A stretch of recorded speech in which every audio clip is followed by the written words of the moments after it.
We're so happy to welcome you to our Bible class tonight at Smyrna Church of Christ in Cookeville, Tennessee. We welcome all of you who are joining us through various menus and venues and social media and in the auditorium and in the parking lot and wherever you may be. We are excited to have you. We're studying Genesis 41. We're looking at Joseph in Egypt. We have mentioned repeatedly Joseph is the channel through whom Jehovah gets the family of Jacob out of Canaan and into Egypt. In chapter 41, Joseph is elevated from the prison to the palace. If you follow his trek, beginning in chapter 37, he goes from being a slave to his brothers to being a slave in Potiphar's household and prospering, to being a slave in the prison and prospering, now to being a slave in the palace and prospering.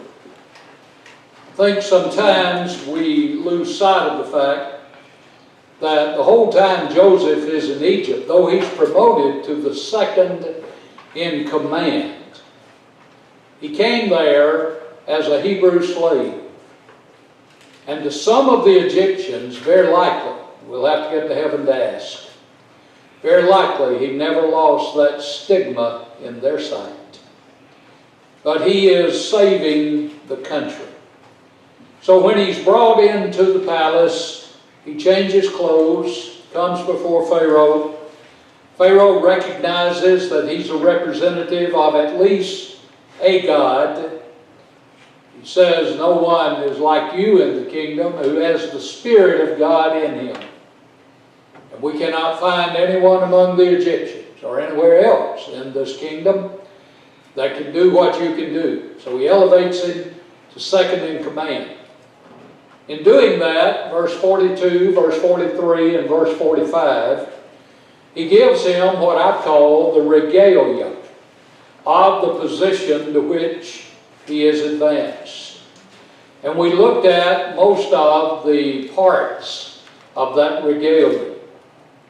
In verse 42, we talked about the ring of authority and the robes of advancement and the regalia of admiration.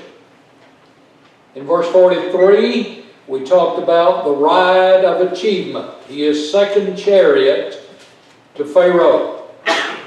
And this caused the people in Egypt, when he rode through, to bow when he rode in their midst. You have a similar idea in Esther chapter 6 and verse 9. Attendants would have preceded his chariot, crying out in Egyptian, "Pay heed." The correct meaning of the phrase bow the knee as it's translated. An Egyptian word. Now we would say, the way things are done in our country, that he was riding in chariot 2. The Pharaoh, in our country the President, flies in Air Force 1, Vice President Air Force 2, or Marine 1, Marine 2, indicating a secondary position, not the primary one. But for all practical purposes, all Pharaoh does is retain the title and the authority to negate. He turns the country over to Joseph. And that's interesting because Potiphar turned his house over to Joseph with the exception of what he ate. And I'm talking about the material part of his house. The keeper of the prison turned the prison house over to Joseph. And now Pharaoh turns the country over to Joseph. Again, you need to mark, you need to underscore, you need to get it firmly in your mind. Here's a Hebrew, exalted above a native Egyptian. Now that position will reverse in Exodus. And you will see the Egyptians elevated over the Hebrews.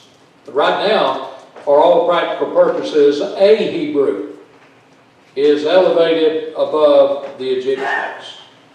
That brings us to verse 45, which I have entitled The Requirements of Acceptability.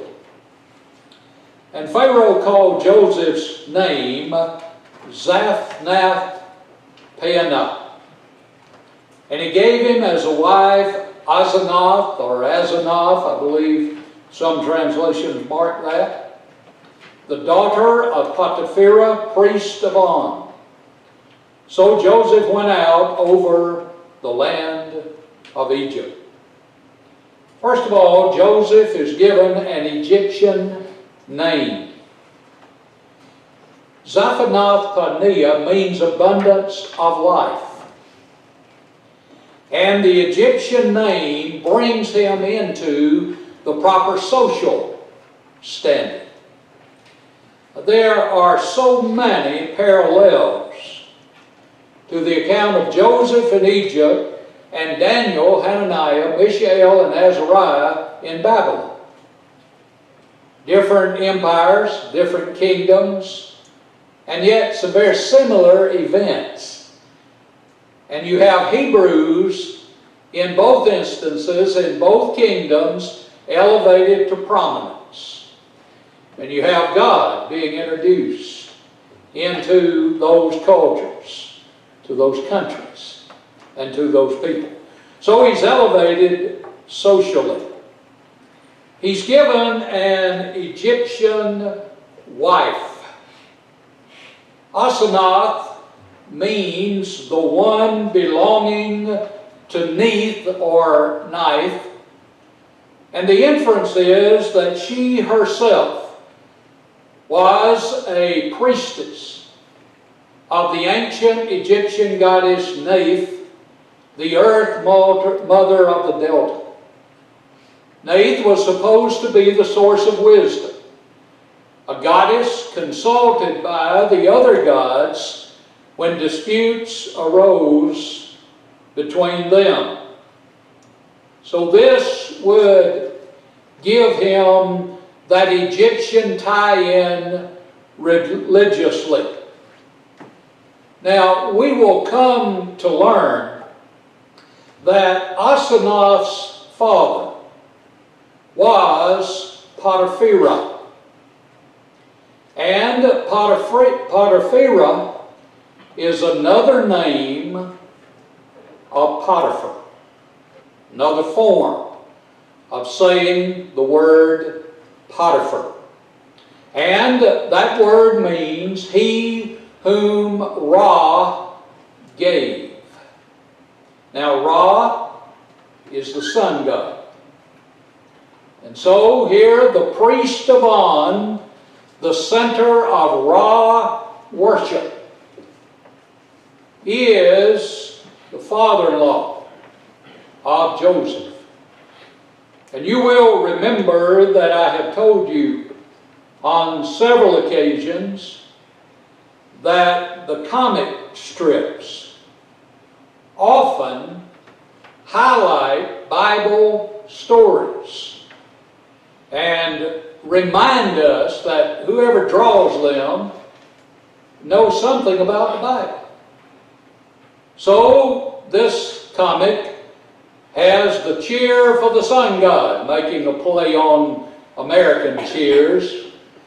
And yet the idea that this introduces some people to the Egyptian culture, and if you are a good Bible student, that tells you that that's the time of Joseph, when Ra, the sun god, is the prominent god, and On is the center of Ra worship, and the wife of Joseph is the daughter of the priest and is considered to be a priestess herself. Now, when it comes to On, the Greeks later called the city Heliopolis, the city of the sun. If you turn to Jeremiah chapter 43, a long time from Joseph, during the time of Babylon, Jeremiah 43 and verse 13. The text says, the New King James, "He shall also break the pillars of Beth Shemesh." Now, if you have a New King James like mine, you would have a marginal reading, Beth, you recognize Beth, house of, or house, Shemesh, sun, house of the sun. It's the ancient city of On. That is later called Heliopolis. And the margin of the American Standard, I believe, also has that. In Ezekiel chapter 30 and verse 17,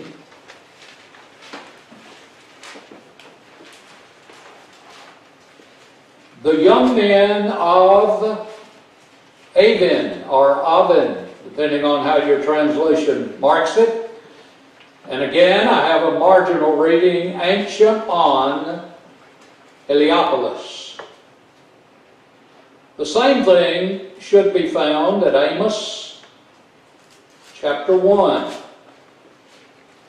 and verse 5, where Jehovah is prophesying through Amos his judgment on the nations. And he says, "I will also break the bar of Damascus and cut off the inhabitant from the valley of Avon." And there you have the sun, Heliopolis. It's also called Beth Shemesh. Back to Jeremiah chapter 43 and verse 13. And so you have these names, the house of the sun. And you're dealing with these very same things.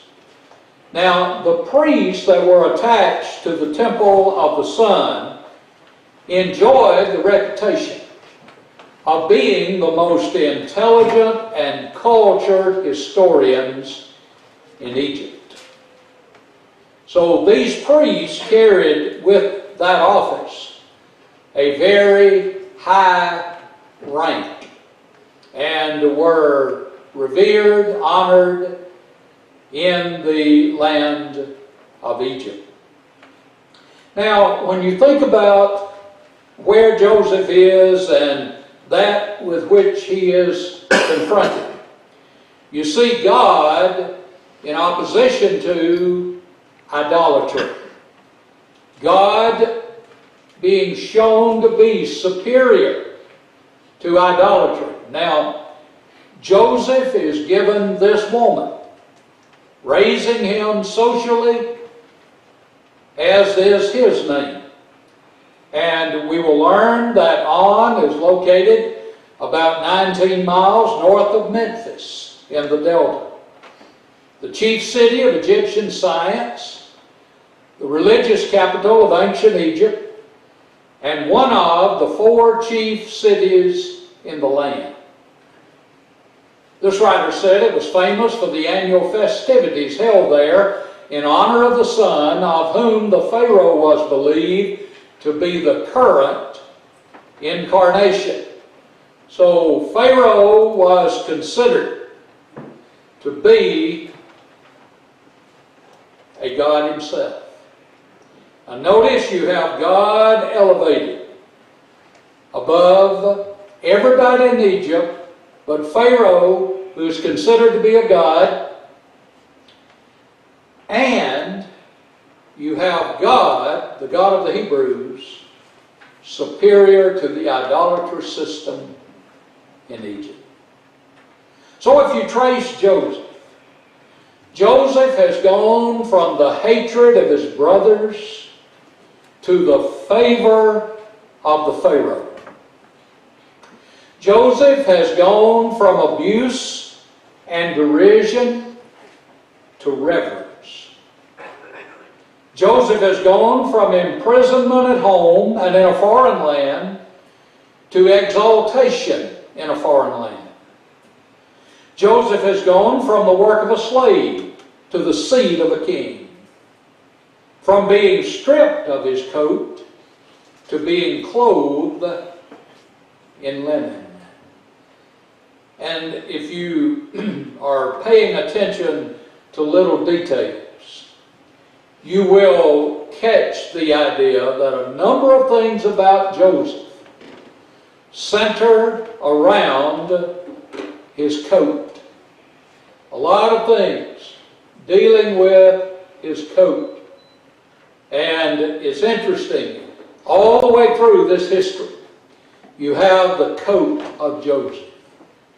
Taken off of him by his brothers, caught hold of by Mrs. Potiphar, and now the coat he wears is the regalia of a ruler.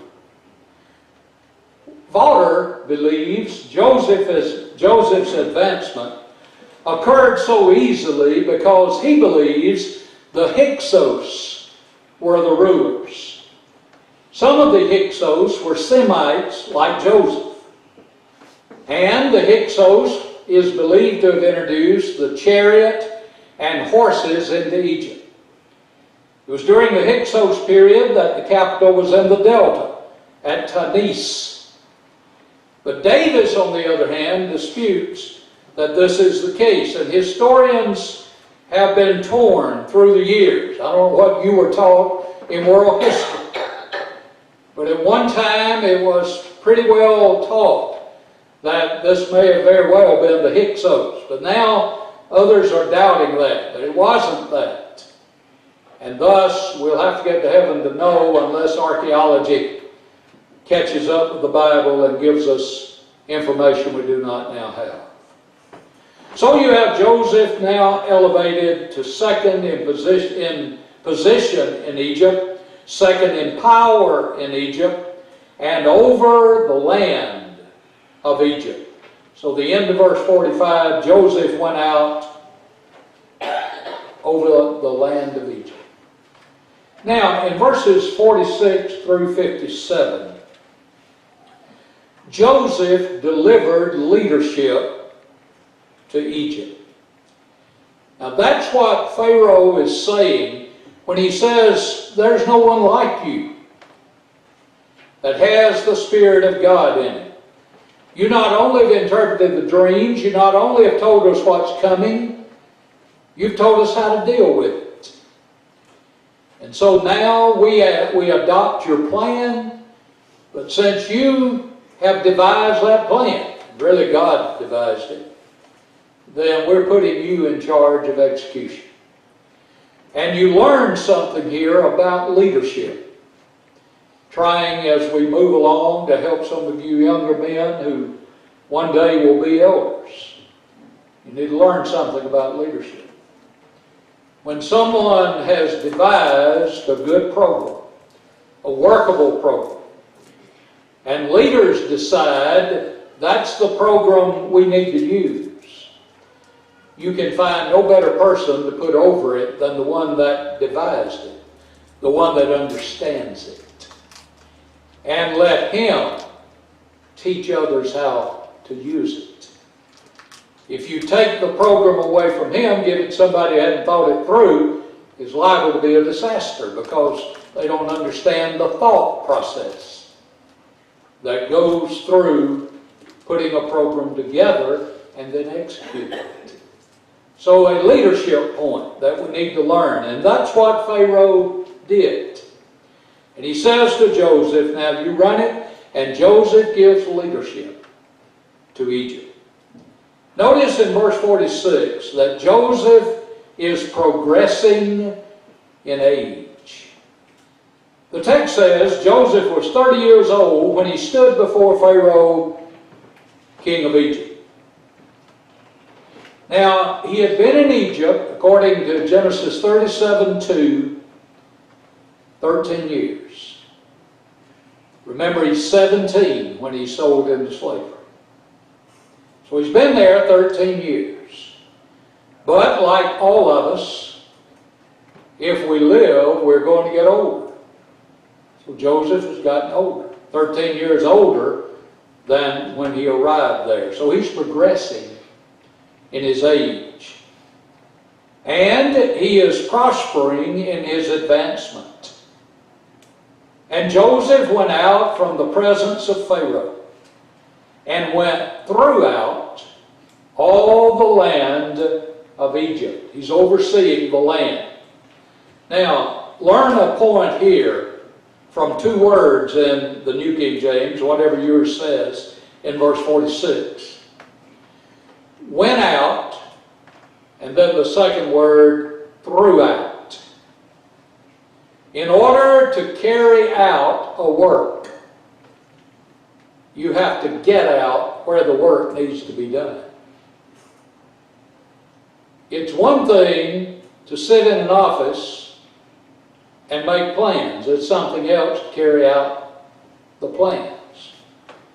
When I was younger, the thing was you talk the walk and then you go walk the talk. If you plan, now you have to execute. You're going to have to get out where the work needs to be done. That's what Joseph did. In order to go throughout, he had to go out from the presence of Pharaoh. So Joseph couldn't just lean back in his easy chair in the office and say, now you fellas go do this, that, or the other. Joseph is out among the people. Now, that's not new. You'll remember when the brothers came to buy grain, they had to go to Joseph. And apparently all foreigners who came to Egypt to buy grain, while it was being collected like that, had to go to Joseph. He was out administering the program. And so that is a good point of work for all of us. And then third, Joseph was prudent in his actions. Verse 47, now in the 7 plentiful years, the ground brought forth abundantly, literally by handfuls. By handfuls. And notice, this is a personification. Those of you who keep up with the figures of speech used in the Bible, this personifies the earth as bestowing her bounty with full hands. And when you do a study of the Bible, you will notice there is a great emphasis on different kinds of hands in the Bible.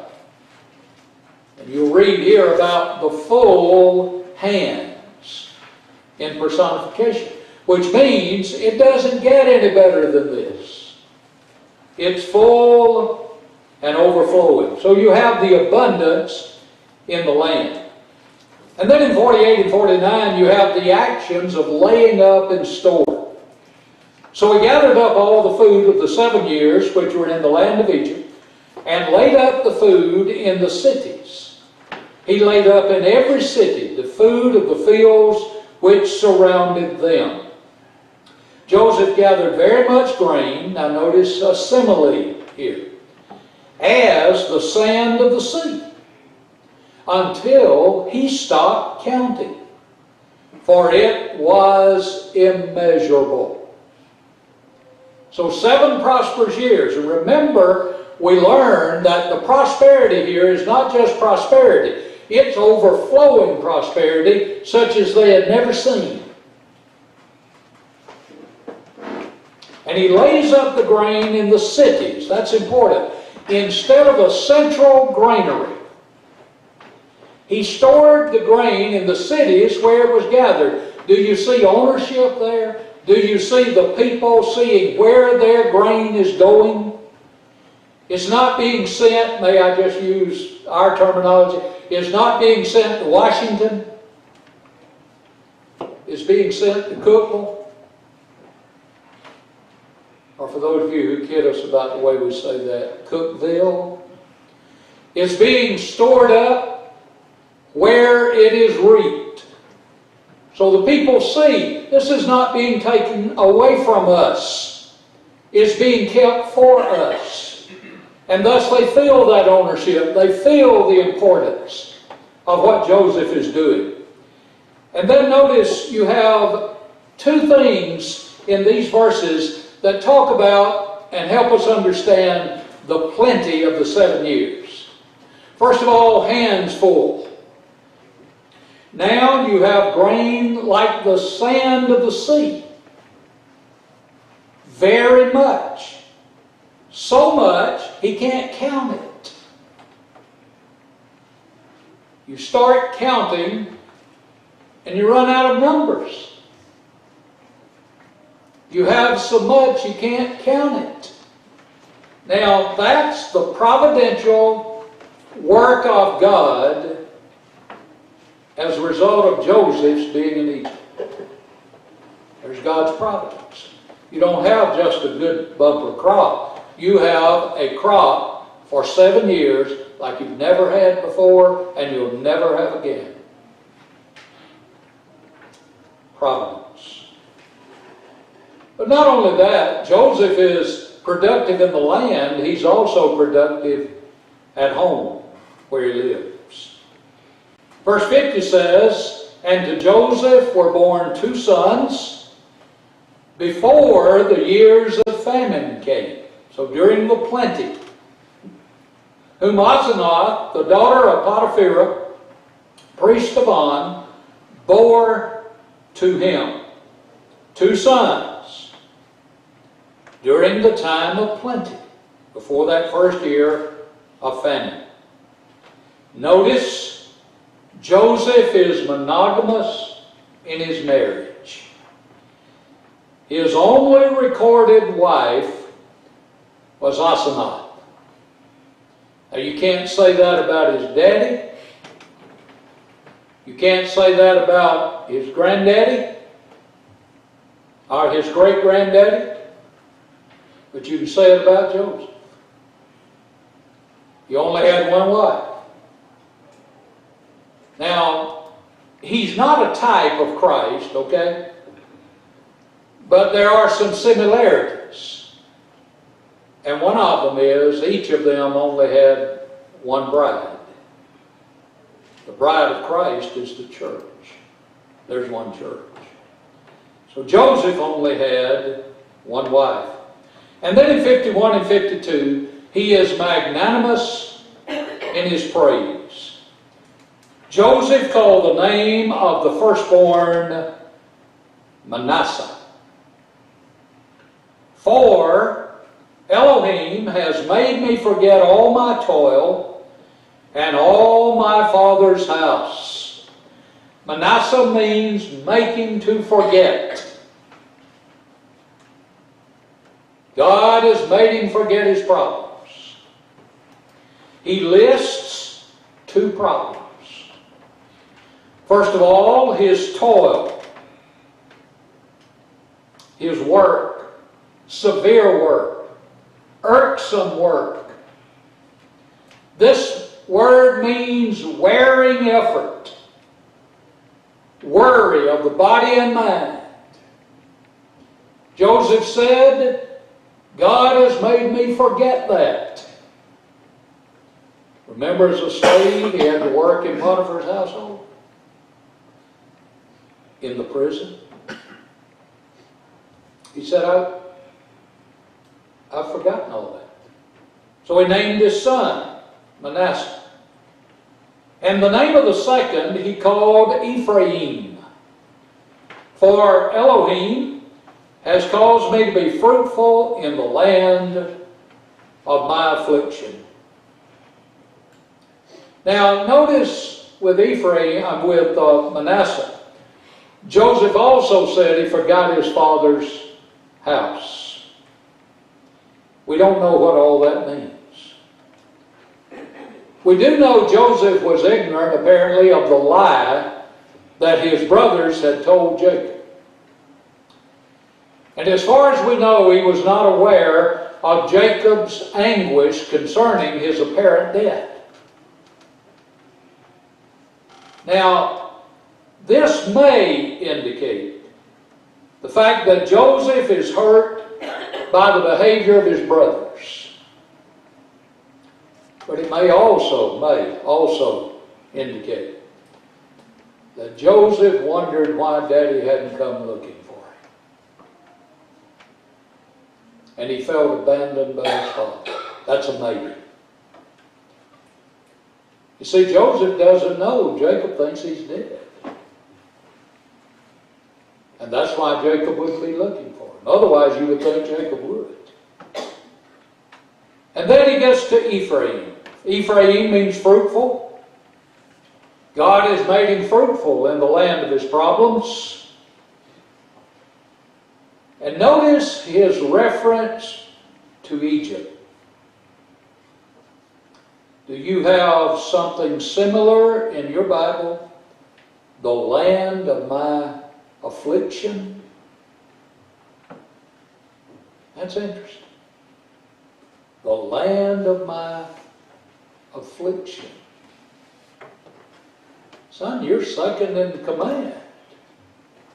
It's the land of my affliction. Go back to Genesis 15. Have you heard anybody mention that chapter remotely in studying this material? Notice in Genesis 15, verse 13. Jehovah saying to Abram, know certainly that your descendants will be strangers in a land not theirs, and will serve them, and they will afflict them 400 years. The New King James reading. The land of my affliction. All right, turn to Exodus chapter 1. We jump ahead a little bit. Past the time of Joseph. Exodus chapter 1, verse 11. Therefore they, the Egyptians, set taskmasters over them. Do you have to afflict them with their burdens? So here's affliction. Now look at Stephen's comment on this in Acts chapter 7 and verse 6. But God spoke in this way, that his descendants would dwell in a foreign land, and that they would bring them into bondage and oppress 400 years. Do you have a marginal reading there? Genesis 15, 13, 14, 16. And the nation to whom they will be in bondage I will judge, said God. And after that they shall come out and serve me in this place. You may have a reference there, Genesis 15, 14. But notice the land of my affliction. It had been so for Joseph in the past. And he says with Ephraim, I've been fruitful in that land. But he still mentioned it as the land of his affliction. Now remember, Joseph has been given an Egyptian name, but he does not give his sons Egyptian names. The fact that he gave his sons Hebrew names instead of Egyptian names shows Joseph's connection to his heritage and to Canaan. See, the Hebrews are tied to Canaan. Now, you're Asenath. You were raised an Egyptian. Your daddy's an Egyptian. If you have brothers and sisters, they're Egyptians. If they have children, they have Egyptian names. But your husband gives Hebrew names to your children. Are you going to raise a fuss? Well, there's one reason you wouldn't. If you've been converted to the worship of God.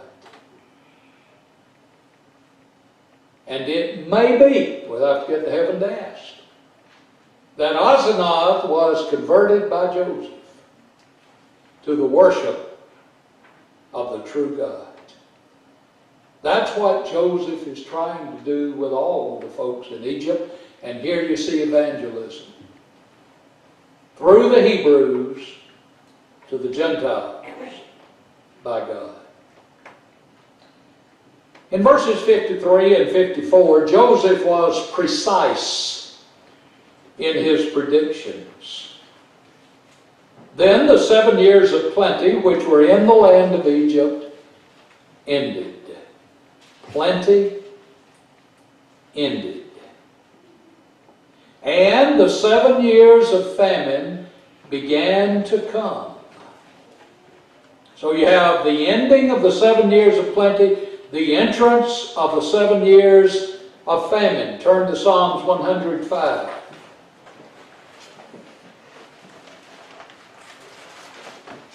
Look at verse 16. Moreover, he called for a famine in the land. He destroyed all the provision of bread. Go to Acts 7, verse 11.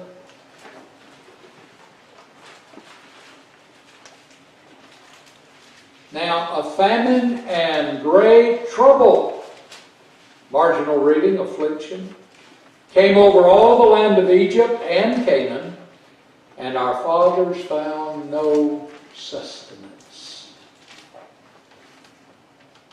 A famine, trouble. Now, they did not have the grocery stores,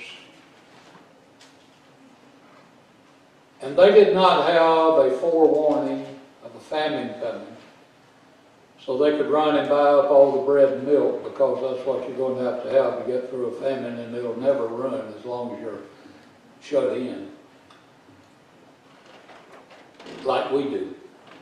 They didn't have all that. So the famine comes. And remember, when we studied the dream, the famine was to be so severe, they would forget the handfuls, the plenty. Now, famine had faced Abraham, and it allowed him an opportunity to bring the light of God to Egypt. We studied that in Genesis 12:10.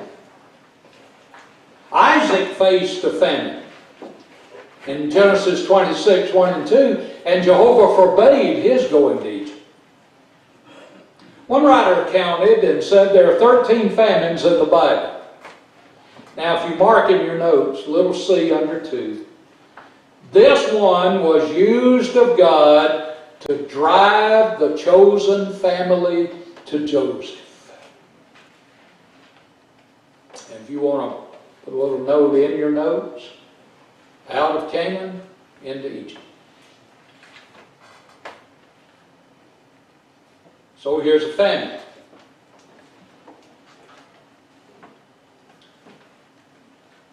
And then you have in verse 54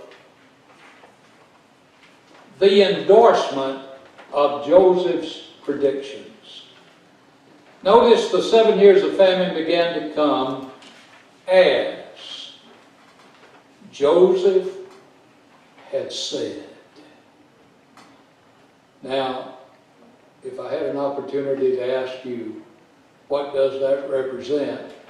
I would expect in great unison to hear confirmation of revelation. Joseph had revealed the dreams. Now you have the plenty and the famine confirmation.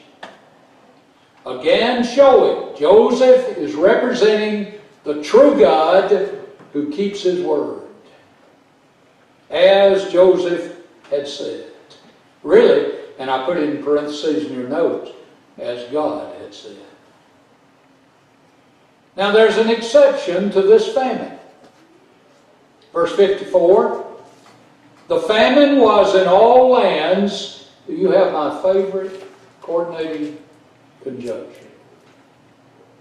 But, New King James, in all the land of Egypt there was bread.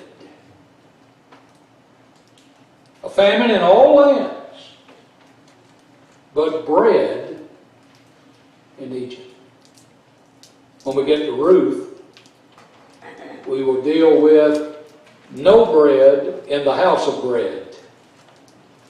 But here you have bread, and everything around has none. In verses 55 through 57, Joseph was providing during the famine. Notice the end of production.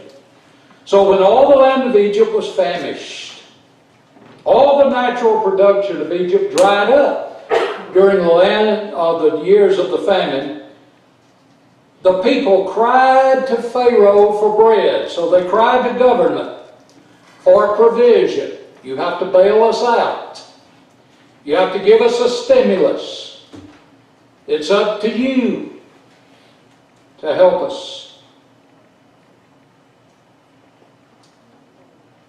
Pharaoh said to all the Egyptians,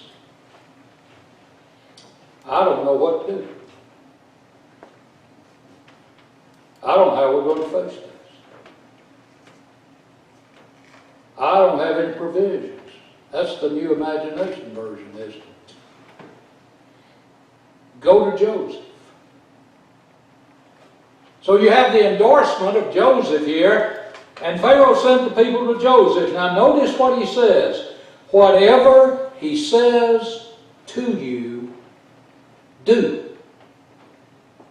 Did that ring a bell before I put it in your notes?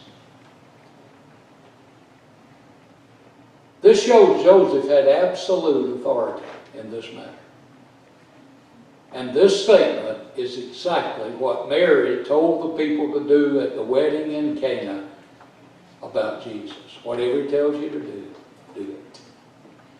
Now, you want a good rule to live by as a Christian? Whatever God tells you to do in His book, do it. Pharaoh says you'll come out the best. But you go to Joseph and you listen to him. Now, this expands the knowledge of God to the people of Egypt.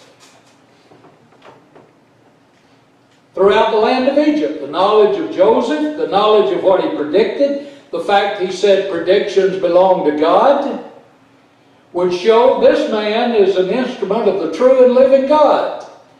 That's what the miracles in the Bible prove.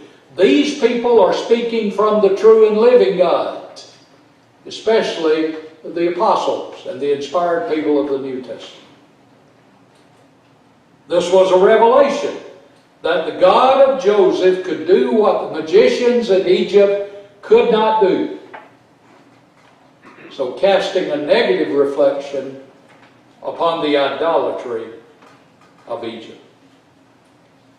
Verse 56 and 57 tell us the extent of the famine.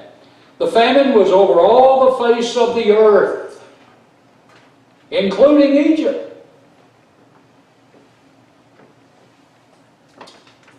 The famine became severe in the land of Egypt. That means natural production ended. So in and of itself, the land could not produce. Severe. But there's an answer. And so you have the exception to the famine. And Joseph opened all the storehouses and sold to the Egyptians. So all countries came to Joseph in Egypt to buy, because the famine was severe in all lands. Joseph opened. That comes from a Hebrew word which means to open wide. He opened wide the storehouses and sold out of them to the Egyptians. And there's bread in Egypt. Joseph also sold to all the countries out of the storehouses in Egypt. Now that would probably reference just the countries surrounding Egypt. So you'd have Canaan, Syria, Arabia. And what are we doing here? Diffusing the knowledge of God throughout these heathen countries. How does Egypt have bread? Well, there's a man down there that has the Spirit of God in him. And he told them this was coming. And they stored up this grain, and it's in the storehouses when all the land has quit producing. Isn't it interesting that Joseph helped Egypt, in which he'd been made a slave? There's another account in 2 Kings 5, 1 through 4, of a Hebrew maid, whose name we do not know, who was taken captive by the armies of Syria, taken up into Syria, and served Naaman, captain of the guard, and his wife. Naaman, captain of the Syrian guard, was a leper. Now that little girl could have sat there and said, I will watch him right. But you know what she said? Oh,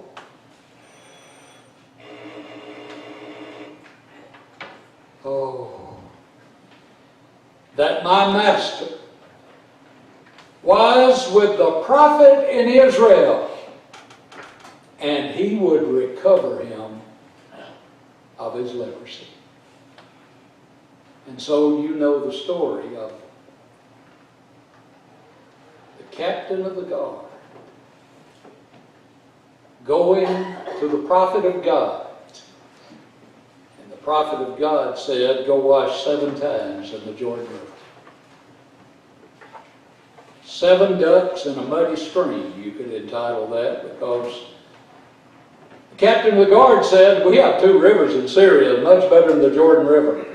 Why can't I go bathe in them? Well, simple reason, it won't work. God said Jordan.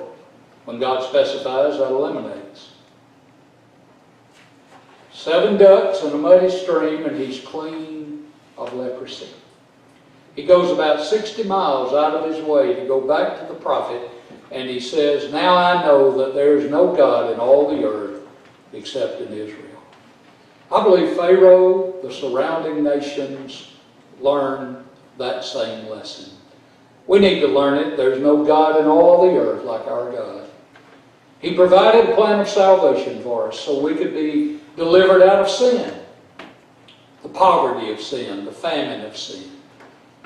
Faith in Jesus is necessary, that He is the Son of God, John 8, verse 24.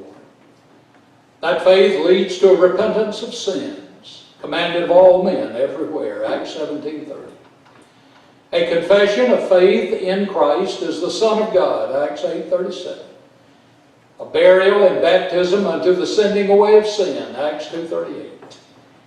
A resurrection to walk a newness, or a new lifestyle, a newness of life, Romans 6:4, and to walk it faithfully, Revelation 2:10.